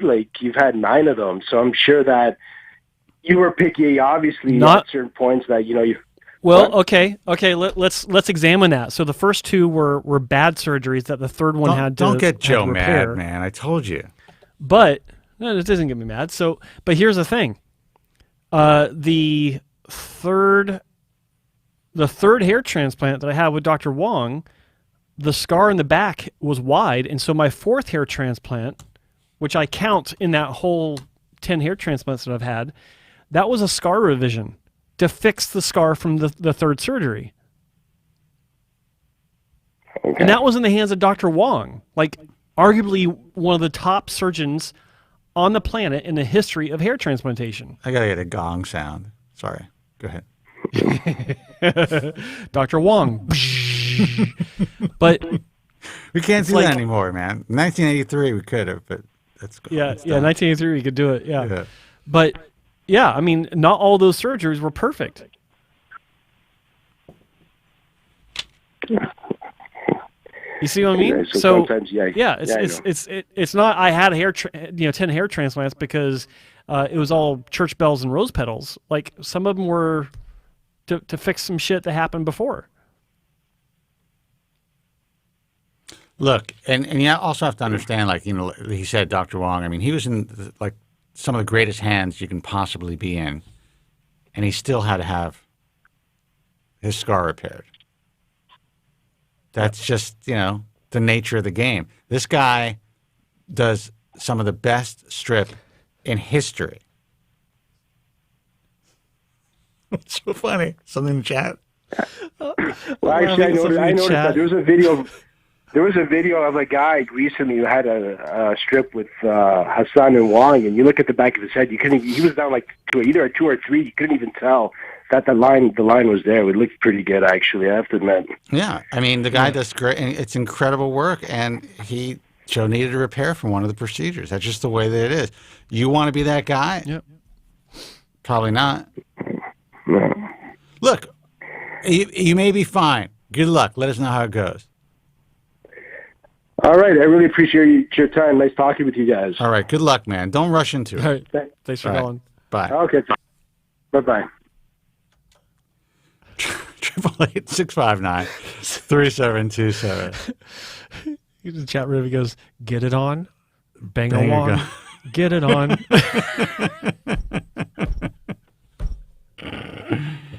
Oh, what's even funnier is Dr. Wong would think he'd think that's funny. So. Of course he would. Oh, that's he's funny. Great, man. He's got a great sense of humor. Yeah, he's awesome. Yeah. Awesome. We got time One for more another call? Right? Yeah, sure. Hey, you're on the air. Okay. Who's this and where are you calling from? Hey, Spencer. Yeah, what are you on a motorcycle? He's on a jalopy. I know. He should be gone in a second. Loud pipes. They save lives. Anyway, Charlie from Vancouver, just on a bike ride around Falls Creek, Joe. Hey, Charlie. Okay. Beautiful. How's it going, Charlie? One half of the hairy, horny seniors that called in a while back. And oh, yeah. Anyway, and as I've been riding around the seawall here, I've just been thankful for whoever invented the dental floss that they call bathing suit bottoms now. Wow. When the sun comes out, the feathers come off, eh? But that's right. Oh, the other thing I just saw while I was sitting here was one of those Ferrari station wagons. Like, is that one of the stupidest cars ever made or what? But anyway, why I was calling in, I've been on spin for about 3 years now or whatever, and I've gotten some pretty good results. And but my forelock, which was sort of the start of the problem, was really not. It stopped shedding, but it wasn't growing in. And I've been doing Minoxidil, a couple mils, one in the morning, one at night, and listening to a lot of the stuff about Minoxidil lately. So anyway, I decided to do an N-1 experiment for about the last 6 months, and I've been putting on 5 mils of Minoxidil every morning for about 6 months. And mystery of mysteries, my forelock is totally growing back in. But not only that, all the hair on, so I'm covering most of the top of my head, my crown, the mid-scalp, the forelock, and everything with the Minoxidil. And I've grown in a ton of hair. And it's also all gotten thicker and darker. And my okay. the other part, the other half of the horny hairy seniors is quite amazed at the progress I've made in 6 months over what I'd accomplished in pretty much 3 years of finasteride. Is she on the back of your tandem bike right now? No. She's at home. She goes out. Spencer wouldn't know this, but Joe would. She's a gross grinder, right? She goes up gross multiple times a day. Yeah. Multiple times a day? Holy smokes. Yeah, they're part of that. They call themselves the multi-grinders, And anyway, so it was just an impromptu call while I caught you guys while I was riding my bike, and I wanted to give you the feedback because I know, there's some controversy about whether minoxidil works or not. And from, and I've been using minoxidil for about 3 years, but I never had the results that I did after I started putting on this much. And, it's been a phenomenal result. Now, whether it lasts or not, I don't know. There are some side effects from it. I do feel it. Like it does absorb systemically. From my experience anyway, I would vouch for that. And, there are some side effects, but they've lessened over the time I've been using it. And, it certainly produced a great result for me. And anything that keeps me away from hair transplant is big on my list. The other thing I wanted to say, I've been in recovery for about 15 years now. And while I've been listening to you guys over the last few years while I've been on this hair journey, it's really amazed me at how similar, because Spence talks about, and, I certainly felt this when I finally realized I was losing my hair. It was a pretty tough road because I didn't know what to do at that point. No, I'm sorry. I couldn't hear you because of the Lamborghini that was driving by you. But did you say that did you say you're in recovery, like you're sober for 15 years? Yeah, that's right. Yeah. Okay. Very cool. So, yeah, I go to meetings on a regular basis, and one of the things they talk about is the power of one addict talking to another, And I found that to be exactly the same with this hair loss journey. I've met a lot of guys since I've been on this that, are in the same boat. Well, that this show has been cited as the AA of hair loss. I've also been called the Dr. Drew of hair loss. I think it was in the Washington Post. So it's a bizarre little community we built here, man. It really is. Like the support group has been as beneficial to me as the recovery from my hair loss, just knowing that I'm not alone in this battle and that these feelings that I had when I started losing it. And Joe said the other day on the show, he said, about acceptance, and acceptance doesn't mean you got to lose all your hair. Acceptance can mean that you're willing to actually do battle with this thing, that there's nothing wrong with wanting to keep your hair, right? You also have to forgive all the people that made fun of your hair loss, and you have to make amends to those who you get angry with because of that. Absolutely, man. Yeah. So I'm calling you, Spencer. I'm calling you the Bill Wilson of bald. I'll tell you something else. You're talking about AA. Is that there was a guy here that was doing some guerrilla marketing when I was on the radio. He had a sticker. He made stickers for a living. And he made the sticker, "Are you a friend of Spencer's?" And he put it all over Los Angeles, like in nightclubs and bars. And I remember once walking into a bar, and I was loaded too. He's talking about AA. I was loaded too, and I go into the bathroom, taking a piss, and I'm at the urinal, and I see, like right in front of me, "Are you a friend of Spencer?" A black sticker. It was pretty wild. And you looked down and you said, "What?" That's right. Yeah. Hey, well, if you start making those stickers again, I'm in, or even a T-shirt. I think it's because when you're out and about as a person in recovery, you sort of spot your kind, and you'll just say, "Are you a friend of Bill's?" Right? Absolutely. So, and that was the whole point. This guy was obviously in recovery, and that's where he came up with the concept. Yeah. And so guys out there need to know, like, if I'm wearing a Friend of Spence T-shirt, they know they can come and talk to me, right? You know what? We don't sell, as the young kids say. I don't think you're allowed to say merch above the age of 33, or 35. I'm going to say it, but the young people are selling merch. It's a whole thing about merchandise. We never did that here at the Bald Truth, but maybe that's something we can consider. Are you a friend of Spencer's? Yeah. Well, you guys have been lifesavers for me, and I enjoy listening to your show. There's a fellow phoned in. Joe can have a hat. Joe can have a hat too. All of the hat, but I just gotta say, next time you call in and you're out and about on a sunny Vancouver day and you start talking about the dental floss walking around, pics or it didn't happen. All right. I hear you. We gotta share with the group. We gotta share with the group. Well, I'm a little shy of taking these pictures because sometimes my other half does use my phone. I could be calling you with a whole other problem once. You could delete the images. Yeah, that's what I got. I got to post them to the Bald Truth website or whatever it is. Yeah, just send them to Joe. There you go. Send them to Joe. There he is. Friend of Joe's. Friend of Joe. All right, man. Well, listen, friend of Joe's. Thank you so much for the call. Yeah, good talking to you guys. Congratulations. Yeah. All right. Take care. Thanks a lot, man. Bye-bye. Ciao. Take care, man. Bye-bye.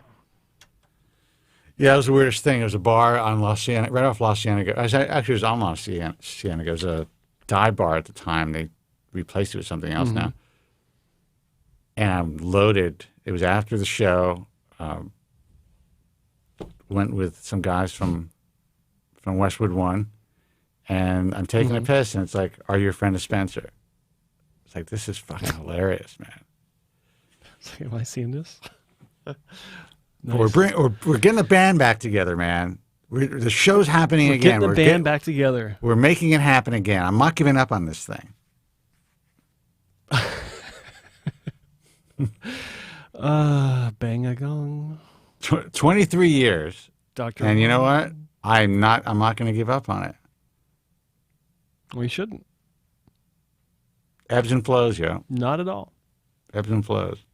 All right, guys, let's call it a day. Fight the fight. Fight the fight. Let's do it. The fight. Hey, you know what I found fascinating about the latest ad? Was that the theme from Mission Impossible or close to it? Because it made sense. It worked. It sounded like it. Yeah. I got that vibe. Dun, dun, dun, dun, dun, dun, dun, dun. Because they are making their mission impossible. Yeah. Oh God! Did you set that up? Like you planned on that one, didn't you? No, it just came out of me, man. Because they are making their mission impossible. Yeah, just came out of me. That's good. That's good. I've actually think on your feet. I have never ever experienced such utter incompetence.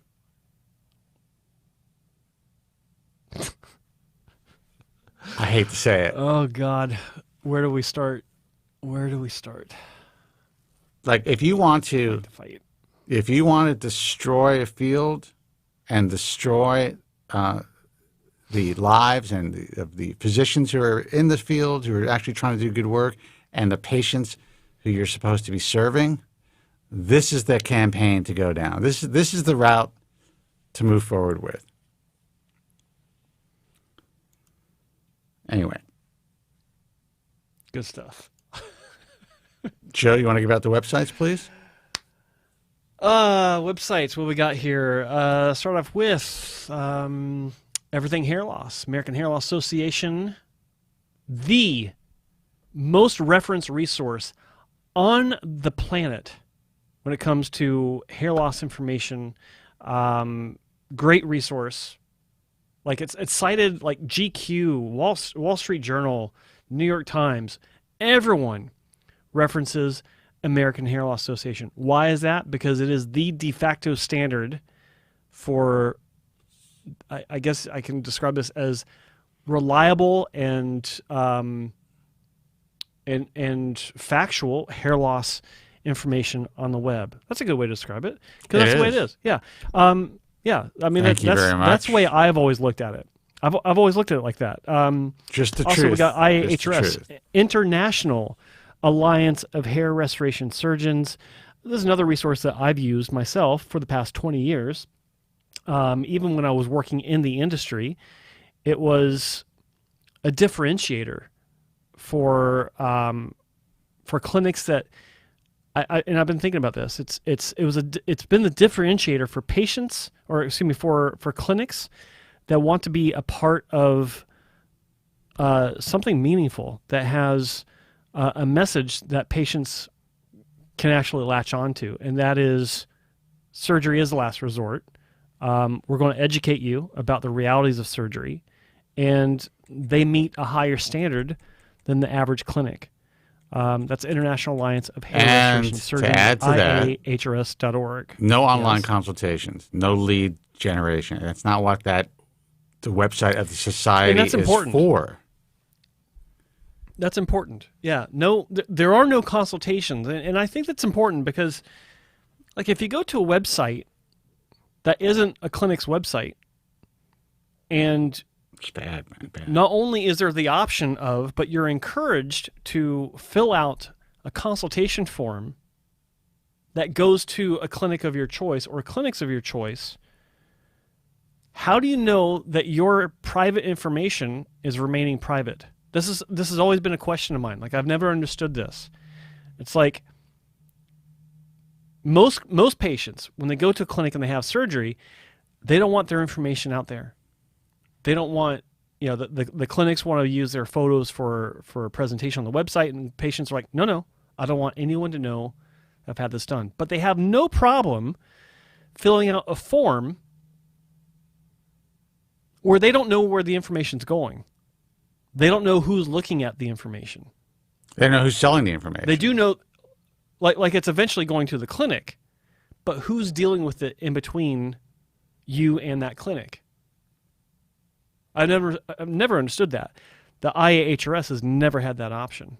Well, I will tell you that I've never had that option. There were physicians who asked. There's a doctor in Ohio, Dr. Bob Haber, who was he really wanted to have online consultations on the website years ago.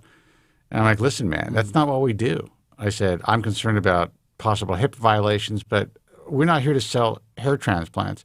And if we're providing leads to physicians, that means we know who those leads are. We have access to all of their information.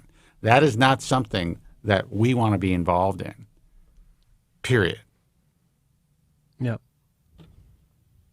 Sorry, I just felt like I needed to say that. No, that's fine. Yeah.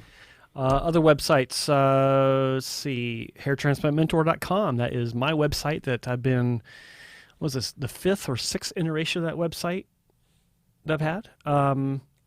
What is it? Well, it's everything about me and my journey with hair loss and hair restoration surgery, as well as home to the largest online resource for hair loss definitions and glossary. Yeah, largest hair loss and hair restoration glossary on the interwebs. But of course, there's also got the doctors that I work with that are all, among other things, baseline IAHRS members. And I put a little bit of time and effort into evaluating these clinics to see just what makes them tick. I don't just look at the pretty pictures on the web like other people do and say, oh, let's put them on the website. It's a lot more involved than that. So I say that because sometimes people don't recognize that, and they'll say, "Oh, it's just another website with another list." It's such bullshit. I put work into it. Yeah, I know. I use my experience working inside of clinics, and I apply those standards I've learned to these other clinics as far as what I would look for in a clinic if I were evaluating them for myself. So yeah, hairtransplantmentor.com. And of course, if you're listening to this on iHeartRadio or iTunes or Stitcher, Stitcher Radio, yeah. Guys from Queens Network, Guys from Queens, GFQ. I would love all those guys to come over channel. to the YouTube channel, because I like to see those numbers in the YouTube channel. That's what I want to see. It's great that people listen to the broadcast. I have to get back to putting up the podcast on a regular basis. I started for a while, but then I'm just like, I get so many people saying that. Yeah, I'm not selling anything. We want the archives. You guys don't know how much work this takes, and it's free. It's free, exactly. Until we start selling the merch, the Are You a Friend of Spence and Joe's merchandise. But yeah, youtube.com/hair transplant mentor is my channel. And of course, follow Spencer Kobren on Instagram. At Spencer Kobren. At Spencer Kobren? Yeah. At Spencer Kobren. Kobren. And that's it. Give me some followers, yo. Come on. He needs them. Fucking, that's true. Yeah, fucking, the truth, you tell the truth, people don't give a shit. Not that I'm going to stop. I'm all of a sudden going to be, running around doing crazy reels and, all the TikTok stuff that some of these doctors are doing to get some attention. Jesus, dude, it's fucking embarrassing when I see what's going on both Instagram, but especially TikTok with these hair transplant guys. They're like fucking Botox fools. Fridays. Fucking fools, man. It's just like, Jesus, you're doctors, man. Doctors. First, do no harm. Second, behave like a professional. God almighty. There's so many other creative things that you can do if you want to utilize TikTok to get good content out there and get your attention. And I'm going to give some props to Dr. Knudsen and Dr. What is his name? Why does that always escape me? Sorry, man. Vikram. Yeah, Vikram. Wait. Vikram. Is it Dr. Vikram? Yeah. I think so. They do. No. That's his first name. Hang on. I can't remember it, dude. I'm sorry. I'm going to be 56 years old. Give them some props, because these are two doctors that do it right, and I have a lot of respect for the way that they've made this happen. The guys from the Hair Loss Show. They're out there. They're professionals. They're doing their whiteboard thing. They're entertaining. It's Jaya Prakash or something. Yeah. Jaya Prakash. Yeah. The Hair Loss Show on YouTube, very popular. Two doctors that do it right, and they're not out there, in my view, pandering to the vulnerable. They're providing an education. That's how I feel about it. But some of these other guys, I just can't even believe what they're fucking doing. Botox Fridays. I mean, I saw a guy dressed like Steve Harvey on Instagram the other day. I couldn't fucking believe it. I thought he looked like Steve. I thought he looked like Steve Harvey's pimp. Yeah, I could not believe it, man. I'm like, you're a doctor. Steve Harvey called. He wants his fucking jacket back. All right. Yep. Enough. Anyway, good job on the websites, Joe. Listen, guys, until next time, be strong. God bless. Let me fix this. And thank you so much for listening. We'll see you next week. Thank you very much. I'm sorry for any inconvenience you may have been put to prior to the program, and I'm glad you enjoyed it. And if you could now leave.